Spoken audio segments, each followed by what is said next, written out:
Welcome to the 1 Year Bible, the entire Bible in 1 year, cover to cover.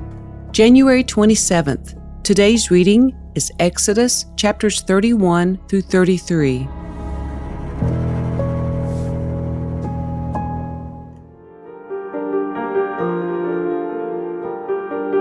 Then the Lord said to Moses, "Look, I have specifically chosen Bezalel, son of Uri, grandson of Hur, of the tribe of Judah.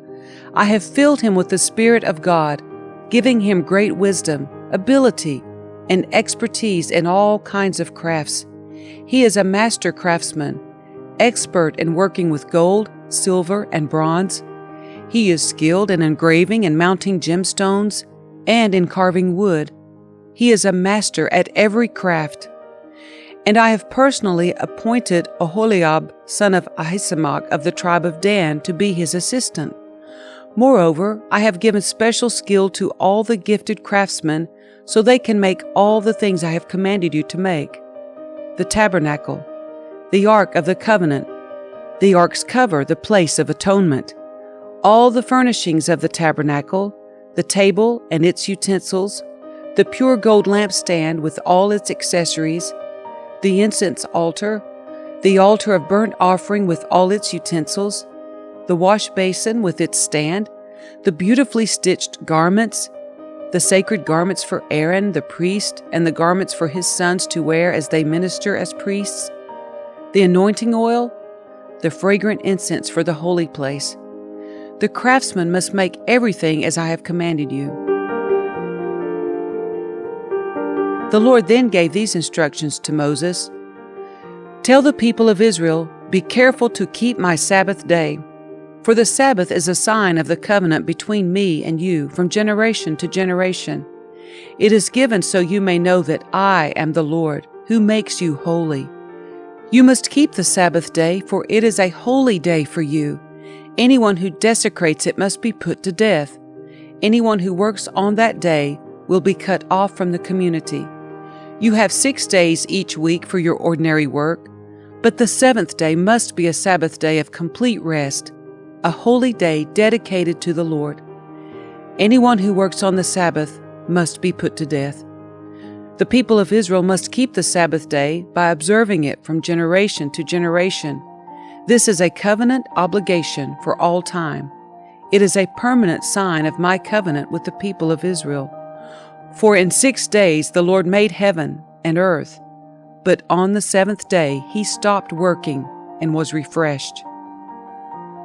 When the Lord finished speaking with Moses on Mount Sinai, he gave him the 2 stone tablets inscribed with the terms of the covenant, written by the finger of God.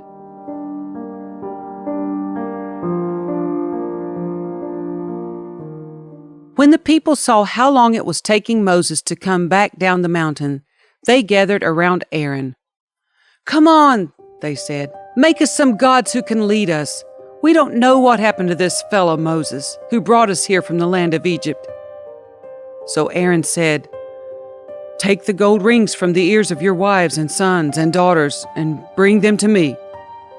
All the people took the gold rings from their ears and brought them to Aaron. Then Aaron took the gold, melted it down, and molded it into the shape of a calf.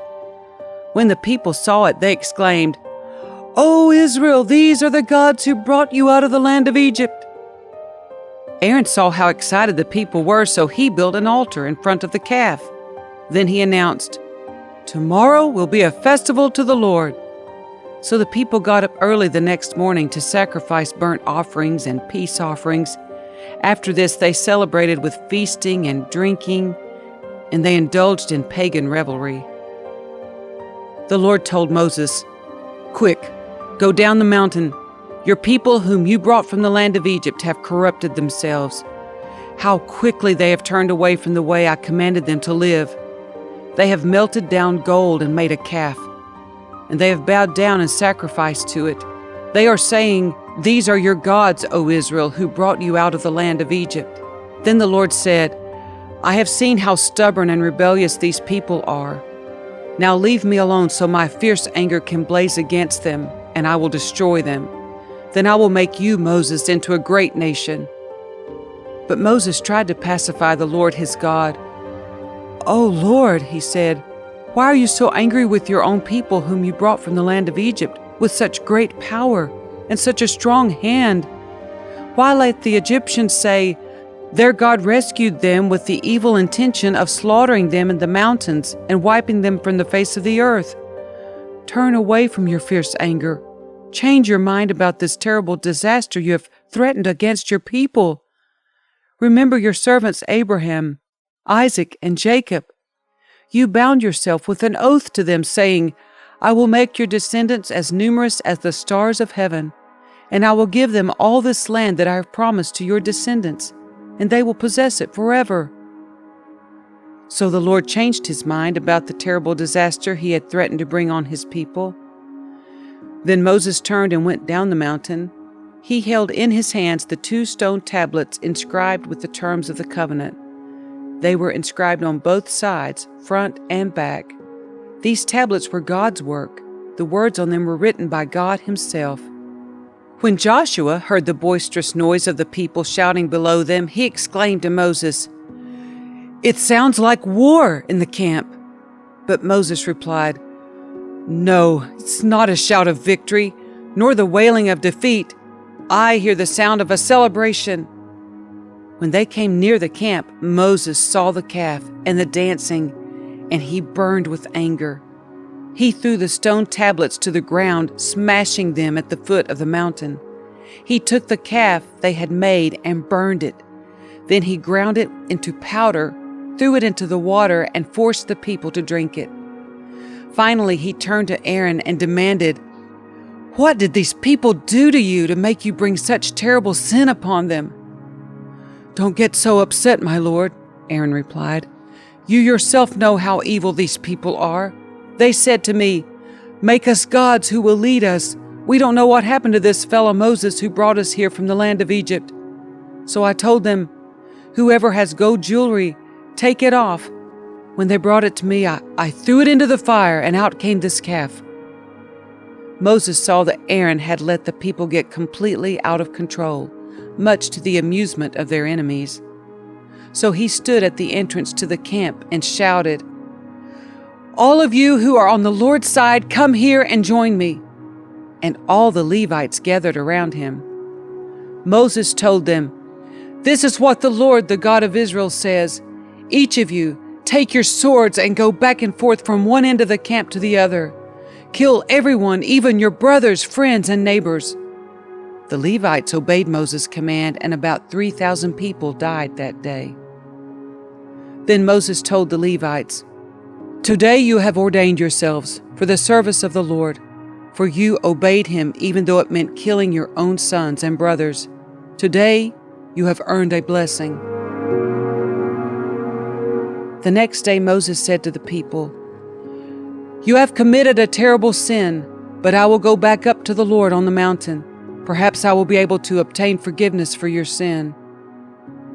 So Moses returned to the Lord and said, "Oh, what a terrible sin these people have committed. They have made gods of gold for themselves. But now, if you will only forgive their sin, but if not, erase my name from the record you have written." But the Lord replied to Moses, "No, I will erase the name of everyone who has sinned against me. Now go, lead the people to the place I told you about. Look, my angel will lead the way before you, and when I come to call the people to account, I will certainly hold them responsible for their sins." Then the Lord sent a great plague upon the people because they had worshipped the calf Aaron had made. The Lord said to Moses, "Get going, you and the people you brought up from the land of Egypt. Go up to the land I swore to give to Abraham, Isaac, and Jacob.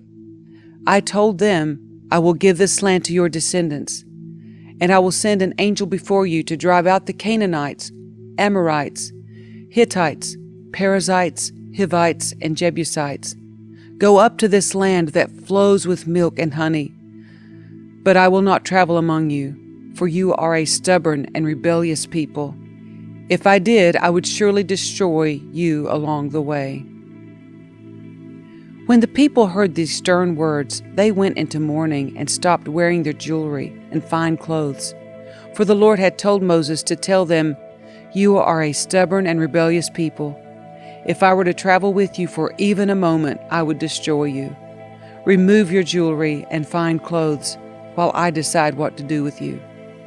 So from the time they left Mount Sinai, the Israelites wore no more jewelry or fine clothes. It was Moses' practice to take the tent of meeting and set it up some distance away from the camp. Everyone who wanted to make a request of the Lord would go to the tent of meeting outside the camp.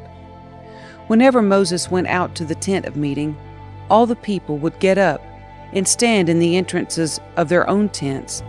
They would all watch Moses until he disappeared inside. As he went into the tent, the pillar of cloud would come down and hover at its entrance, while the Lord spoke with him. When the people saw the cloud standing at the entrance of the tent, they would stand and bow in front of their own tents. Inside the tent of meeting, the Lord would speak to Moses face to face, as one speaks to a friend. Afterward, Moses would return to the camp. But the young man who assisted him, Joshua, son of Nun, would remain behind in the tent of meeting. One day Moses said to the Lord, "You have been telling me, 'Take these people up to the promised land,' but you haven't told me whom you will send with me.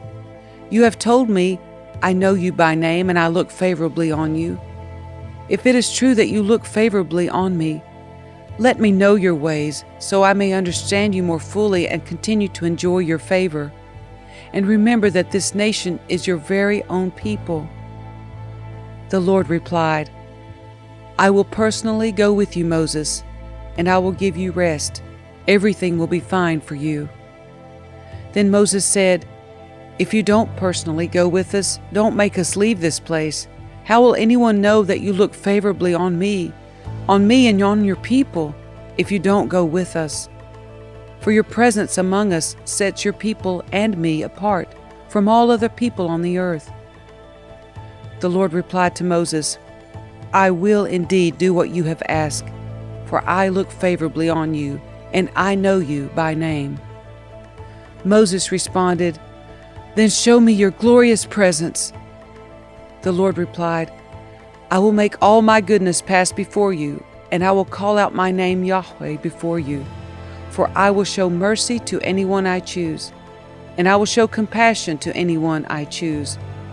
But you may not look directly at my face, for no one may see me and live." The Lord continued, "Look, stand near me on this rock.